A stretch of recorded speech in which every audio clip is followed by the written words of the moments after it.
오늘 에베소서 강의 그리스도의 선물, 지구촌 원료 목사님인 이도훈 목사님에게 설교집에 이런 예화가 있습니다. 어느 목사님이 자기 교회 열심히 출석하다가 교회 출석을 중단한, 온라인 전이죠, 코로나 전이죠.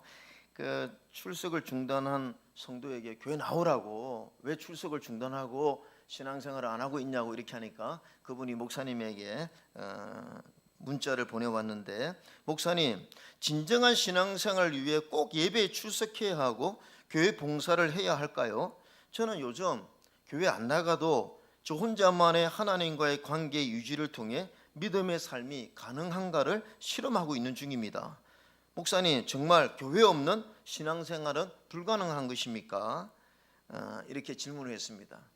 요즘 코로나 때문에 또 온라인으로만 신앙생활 하는 경우가 늘어나고 있는데, 이런 궁금증이 있을 수 있다고 생각해요.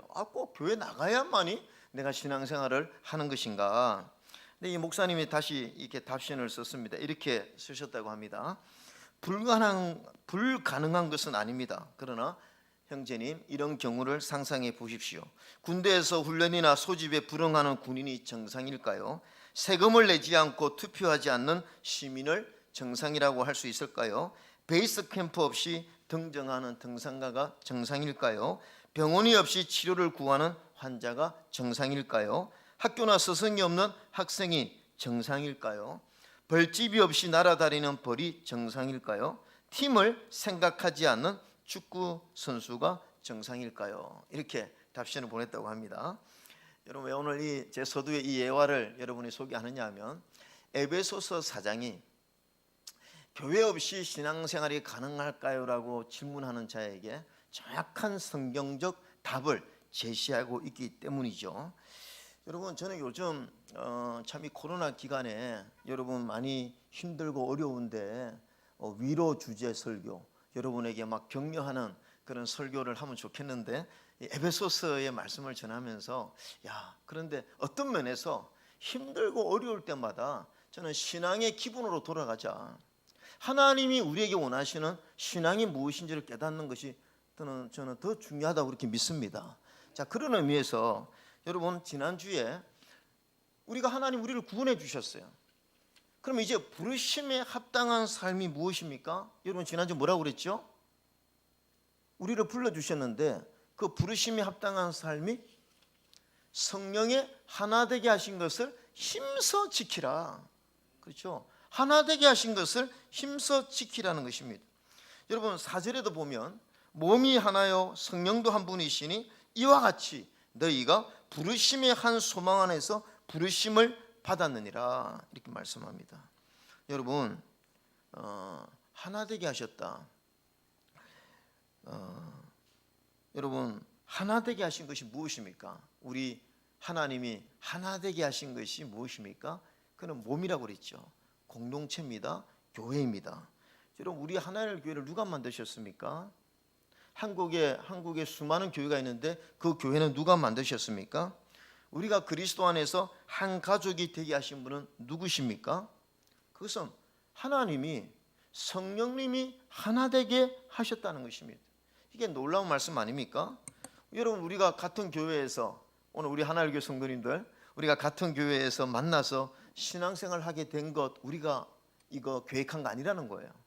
하나님의 섭리 안에 하나님이 하나 되게 하신 것을 믿으면 아멘 합시다. 하나님이 하나 되게 하셨다는 거죠.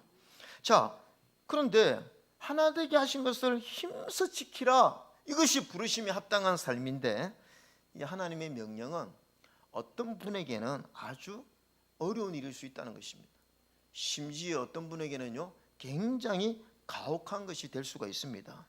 여러분, 왜 그렇습니까? 이 세상에서 가장 괴롭고 힘든 일 중에 하나가 있다면 무엇인 줄 아십니까? 그것은요, 정말 나하고 코드가 안 맞는 사람, 보기 싫은 사람과 함께 있어야 하고 함께 얼굴을 맞대고 살아가는 것만큼 괴로운 일이 없습니다. 그렇지 않습니까? 그래서 어떤 신학자 이런 말을 했습니다. 만약에 하나님이 우리에게 구원만 주셨다면 그리스도인의 삶은 불행할 것이다 그랬어요. 교회 생활은 아주 불행할 것이다. 왜 그렇습니까? 하나님 우리에게 명령하셨어요. 하나 되게 하신 것을 힘써 지키라. 우리가 하나로 만들어야 되는데 아니 이 하나 되는 것이 얼마나 힘듭니까? 성격도 다르고 개성도 다르고 가치관도 다른 사람이 모여서 우리가 하나 된다는 거 이거 힘든 것입니다. 교회론의 저자인 신학자 한스 킹이라는 목사님이 이런 얘기했습니다. 교회는 위에서 보면 거룩하지만 아래에서 보면 죄가 너무나 많은 두 개처럼 보이는 하나의 교회다. 거룩함과 죄는 교회의 양면성이다. 거룩하기만 한 교회는 지구상에 없다. 교회는 죄인과 순례자의 공동체다 그랬습니다. 그래서 어떤 목사님이 이런 말을 했죠. 당신이 완벽한 교회를 찾는다면 그 교회는 가지 않는 것이 좋다. 왜 그렇습니까? 당신이 그 교회를 망칠 것이기 때문이다. 그런 말 했잖아요. 그러니까 교회는 죄인들이 모인 곳이라는 것입니다. 그런데 이 죄인들이 모인 곳에 하나가 되어라. 이거 굉장히 어렵습니다. 여러분, 이전에 제가 미국에서 그 디민 공부를 할 때요, 낮에는 세미나를 하고 밤에는 기숙사에서 목사님 2명이 한 방에서 지냈어요. 근데 이제 제가 그 세미나 하면서 참 어떤 타교단 목사님인데 그 목사님 참 마음에 안 드는 거예요. 하시는 거나 이런 거 개성이 강하고 저 목사님 왜 저래 이런 목사님인데 방을 배정받았는데 그분하고 배정을 받은 거예요. 여러분, 그게 제가 행복했겠습니까? 마음에 안 드는 분하고요 같은 방을 쓰는 게 이게 쉽지 않더라고요.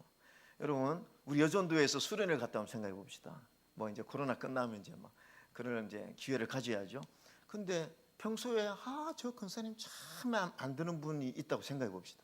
너무 제 코드도 안 맞고 말도 듣기 싫고, 그런데 교회에서 방을 배정시켰는데 그분하고 배정을 시킨 거죠. 그러면 그 수련회가 행복하겠습니까, 여러분?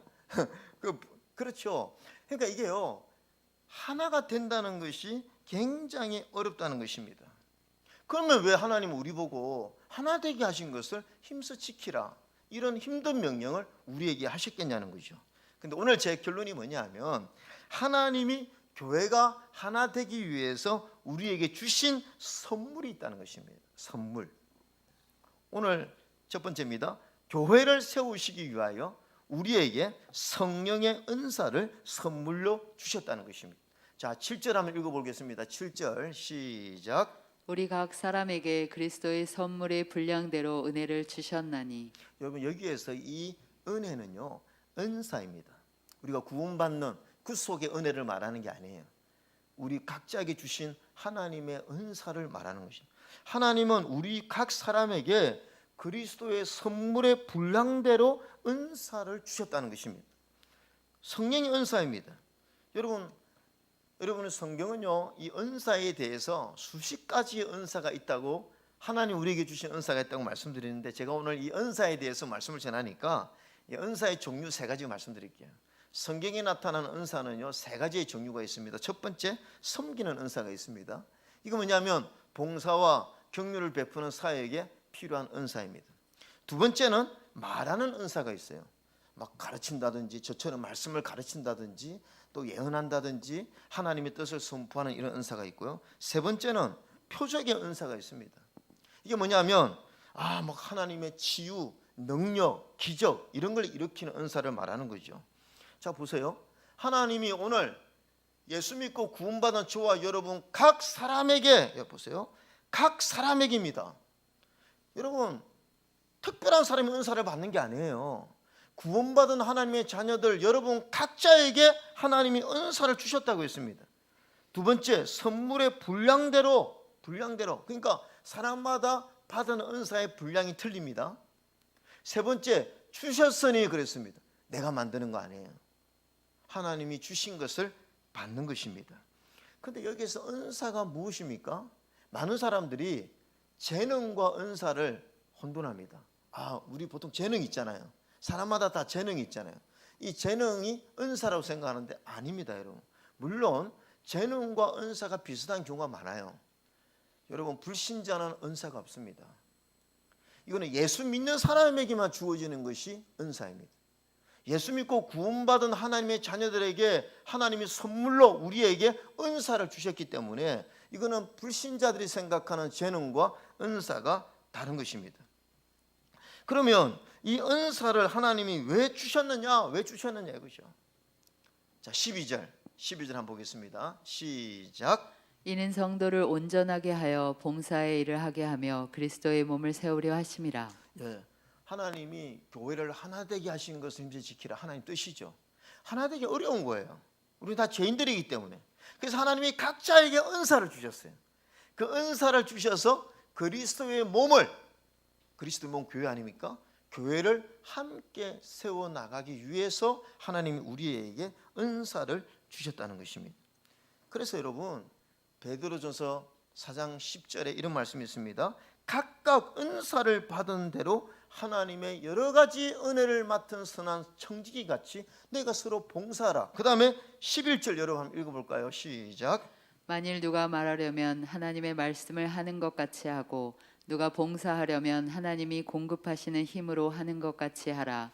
이는 범사에 예수 그리스도로 말미암아 하나님이 영광을 받으시게 하려 함이니 그에게 영광과 권능이 세세에 무궁하도록 있느니라. 아멘. 여러분 우리가 교회 생활하고 신앙생활할 때 하나님이 공급하시는 힘, 이게 은사입니다.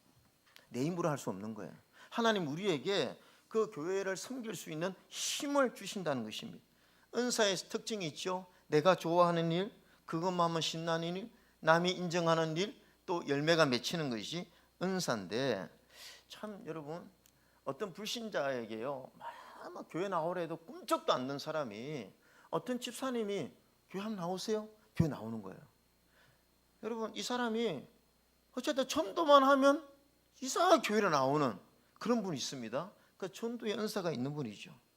막 계속해서 시험 들어서 목사가 가서 신방해도 꿈쩍도 않고 어떤 분이 가서 신방해도 꿈쩍도 않은데 이 집사님이 가서 근면만 하면 회복이 되고 시험에서 이기고 하는 분이 있습니다. 그런 분들은요 근면에 은사가 있는 분이에요. 의사도 못 고치던 병을 우리 근사님이 내가 좀 기도해 줄게. 잠깐 손을 잡고 기도했는데 병이 나와버렸어요. 이분이 하여튼 손잡고 기도하면 병이 잘 나요. 이분은 무슨 은사가 있습니까? 치유와 능력의 은사가 있는 분이에요. 하나님 우리 각자에게 그런 은사를 주셨다니까요. 막 집에 있으면 몸도 막 찌뿌둥하고 그러는데 교회만 나와서 봉사만 하면 그렇게 기쁠 수가 없어. 하여튼 봉사하는 게 즐거워. 그분은 섬김의 은사가 있는 것입니다. 여러분 오늘 우리 일부 예배는 찬양팀이 있고 주일학교 교사들이 많이 있는데, 어제도 뭐 토요일 날 우리 교사들이 나와서 막 그 주일학교 예배실을 다 청소하고 그렇게 하는 거 보면서 감사했는데, 여러분 나는 목사님 주일학교 아이들이 예배 드리는 모습 보면 너무 행복하고요, 기다려지고요, 청소하는 게 너무 기뻐요. 그러면 그분은요 그런 은사가 있는 거예요. 하나님 우리 각자에게 이런 은사를 하나님 주신 걸 믿으면 아멘 합시다. 이거 믿는 사람에게 교회를 세우라고 우리에게 주신 은사가 있다는 것입니다.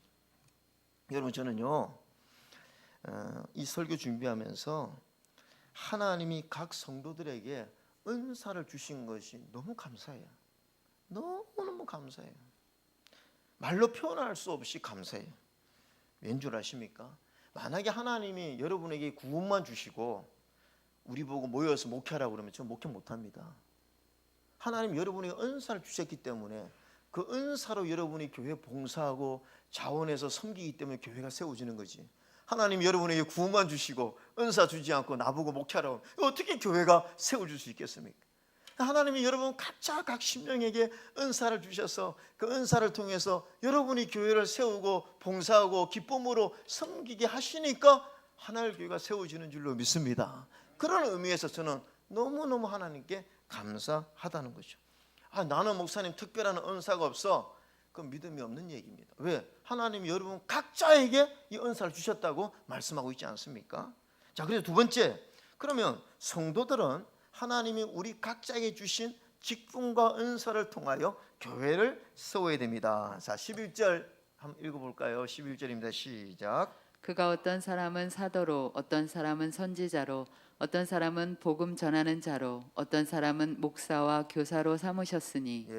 하나님 우리에게 직분을 주시고 이 직분과 은사를 통해서 그리스도의 몸을 세워 나가기를 원하시는데, 사랑하는 성도님들, 예수님을 믿으면 우리에게는 두 개의 짐이 있습니다.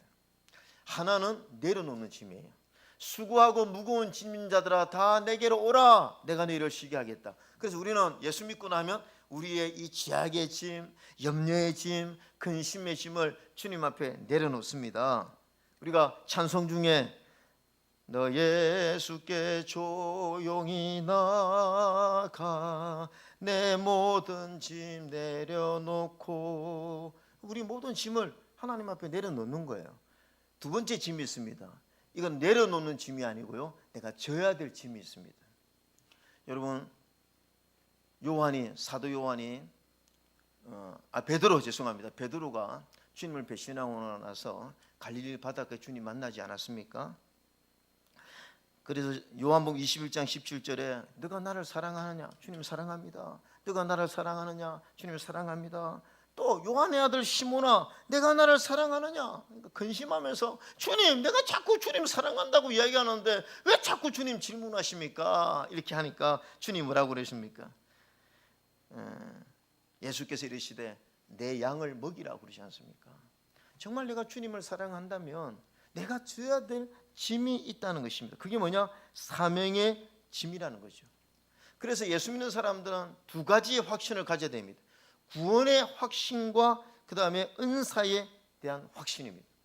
그래서 구원받은 은혜가 너무 감사하고 그 다음에 하나님 나에게 주신 이 은사를 알고 그 은사를 가지고 이제는 내가 져야 될 짐, 바로 그리스도의 몸을 세우는 이 사명에 우리 모두가 다 져야 될 짐이 있다는 거죠.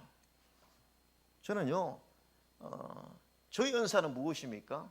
저는 참 감사하게도 하나님 저를 주의 종으로 부르셨어요. 그래서 저는 어쨌든 하나님이 저에게 말씀에 대한 은사, 말씀을 가르치는 은사를 주신 것은 너무 감사합니다. 하나님 저를 사용해 주셔서 감사합니다. 저에게 은사를 주셨으니 늘 하나님 말씀을 통해서 준비하고 말씀을 선포하고 또 그것을 통해서 여러분이 변화가 되고 열매 맺는 거 보면 너무 감사해요. 왜 이게 은사냐? 왜 은사냐? 여러분, 제 아내가 그런 얘기를 해요. 여보, 당신은 평소에는 참 제가요 어떤 재미있게 들은 얘기를요 다른 사람에게 이렇게 전해줄 때 저보고 맹구라 그래요. 참 제가 말을 잘 못 전해줘요. 이거 그냥 겸손해서가 아니라 이게 뭐 드라마에서 본 이야기를 뭐 다른 사람에게 전할 때 참 말을 잘 못하는 것 같아요. 근데 이상하게 하나님 말씀은 그렇지가 않은 것 같아요. 그래서 저는 이것이 은사가 아니냐, 제 실력이 아니라 하나님이 그래도 말씀을 선포할 수 있는 은사를 주셨기 때문에 내가 하나님 앞에 쓰임받지 않느냐, 그런 생각을 합니다. 여러분, 어떤 분이 인생을 잘 사는 것입니까? 어떤 분이 신앙생활을 잘하는 것입니까? 여러분, 마태복음 7장 21절에 이 말씀이 있는데 우리 이 말씀을 좀 귀담아 들어야 할 필요가 있습니다. 마태복음 7장 21절, 나더러 주여 주여 하는 자마다, 같이 읽겠습니다. 나더러 주여 주여 하는 자마다, 이 마태복음 7장이 아닙니까? 나더러 주여 주여 하는 자마다 다 천국에 들어갈 것이 아니요 다만 하늘에 계신 내 아버지의 뜻대로 행하는 자라야 들어가리라. 여러분, 주여 주여 하는 자만 천국에 들어가는 것이 아니라 내 아버지의 뜻대로. 그러면 이 에베소서는 하나님의 뜻이 무엇인지 우리에게 잘 가르쳐주고 있어요. 하나님이 이렇게 너희를 사랑했다, 너희를 구원했다. 왜 구원했느냐? 그리스도의 몸을 세우기 위해고, 이 그리스도의 몸을 세워서 영혼 구원과 제사 삼는 하나님의 나라를 세우기 위함이다. 그래서 하나님 왜 우리를 부르셨는가? 그리스도의 몸을 세워나가는 이 일에 하나님 우리를 부르셨다는 것입니다. 그래서 그리스도의 몸을 세우는 것이 쉽지 않으니까 하나님이 각 성도에게 그 은사를 주셨다는 거죠. 그 은사를 잘 발견하고 개발해서 함께 하나님 나라를 세워나가는, 이것이 뭐냐? 아버지의 뜻대로 사는 것입니다. 여러분, 우리 예수님이 이 달란트, 은사에 대한 비유를 말씀하셨어요.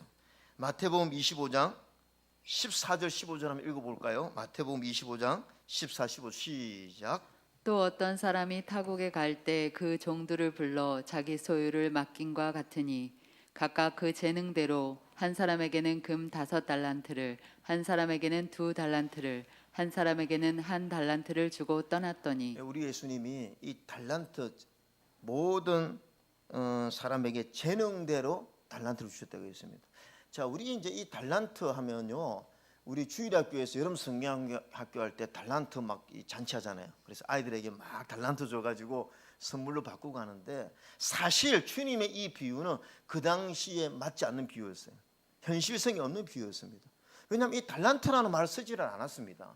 왜 그러냐면 이 달란트는 그 당시 아주 높은 액수였습니다. 여러분, 1드라크마가 하루 노동자의 품삯이었어요. 그런데 한 달란트는 9만 드라크마였습니다. 그러니까 하루 일당이 얼마입니까? 9만 일당이 한 달란트였어요. 그러면 요즘 예를 들어서 15만 원을 잡읍시다. 뭐 일당이 15만 원이라. 그러면요, 여러분 한 달란트는 135억 정도였습니다. 지금은 135억이 별거 아니지만 예수님 당시에 식민지를 사는 유대인들에게는 이 135억은요 상상할 수 없는 액수였어요. 그런데 주님이 이런 달란트를 하셨거든요. 그 왜 그렇습니까? 여러분, 우리가 하나님 앞에 은사를 가지고 섬기는 것은요 너무 귀하다는 것입니다. 돈으로 가치를 매길 수 없는 하나님 앞에 너무 귀한 일이라는 거예요. 오늘 여러분 찬양팀, 우리 찬양팀 반주자 찬양팀, 여러분 오늘 여러분이 가진 은사가 적어도 150억짜리입니다. 별거 빨리 안 돌리잖아요. 돈이 많아서 그런. 요 뭐 예를 들어서 뭐 주일학교 얼마나 귀한 사역입니까? 그 5달란트라고 하면 그건 700억이 700억. 네. 우리가요 하나님이 왜 예수님이 이 달란트 비유를 하셨느냐? 여러분 우리가 교회에서요 이름 없이 빚도 없이 우리가 교회를 섬기기 위해서 섬기는 모든 은사는요 영적으로 볼 때 하나님 보실 때 너무나 귀하고 아름다운 사역이라는 것입니다. 너무 귀하다는 거죠. 그래서 이 달란트 비유의 결론이 무엇입니까? 너 그거 귀하니까 땅에 묻어두지 말라는 거 아닙니까? 왜 하나님이 한 달란트 땅에 묻어두은 자를 책망하셨습니까? 이 귀한 달란트를 왜 사용하지 않았냐 이거 아닙니까? 여러분 오늘 우리 하나님 우리 각자에게 구원을 주시고 주님께서 여러분이 허락하신 교회를 세우라고 각자 달란트를 주신 줄로 믿습니다. 이거 땅에 묻어두지 말라는 거예요. 여러분 자수하여 광명 찾읍시다. 여러분 각자의 저는 은사가 있다고 믿습니다. 그거 묻어두지 말고 여러분이 주님의 몸된 교회를 세우는 일에 헌신하고 세워나갈 때 이게 하나님 보실 때 너무나 아름다운 일이라는 거죠. 저는 이 목회 연구소에서요, 목회 데이트 연구소에서 지금 한국 교회 어떤 실상들을 조사를 했는데 지금 이 온라인으로 전환하고 나서 15%에서 20%가 아예 예배를 중단하고 있다. 대한민국 모든 성도들 가운데 지금 조사를 해보니까 이제 온라인으로 딱 전환하고 나서 100명 중에 15명, 20명은 현장 예배도 나오지 않고 온라인 예배도 나오지 않는다는 것이죠. 굉장히 지금 교회적 위기라는 것입니다. 그 다음에 설문조사를 했는데 34%가 지금 신앙의 침체를 경험하고 있다는 거예요. 너무 이 온라인 예배를 계속 드리다 보니까 야, 내 지금 신앙생활 지금 제대로 하고 있는지 모르겠다, 무기력하다 이렇게 표현한 사람이 34%라는 것입니다. 저는요 이제 우리 하나님이 머지않아서 다시 현장 예배 다시 한번 일상의 회복을 하나님 허락하는 줄로 믿습니다. 이제 이렇게 교회가 힘든 가운데 있으니까 이제 저는 기대하기로 2022년부터는 이제 교회를 다시 한번 옛날처럼 이전처럼 우리가 모여서 교회 영성을 회복하고 교회를 함께 세워나가는 것이 제가 사실 7월 달부터 그렇게 하려고 했는데 이게 뭐 좀 실패했죠. 아마 제 생각에는 이제 2022년 1월부터는 이게 가능하지 않을까 생각합니다. 사랑하는 성도님들, 우리 모든 성도님들, 하나님의 성도님들이 여러분에게 은사가 있는 줄로 믿습니다.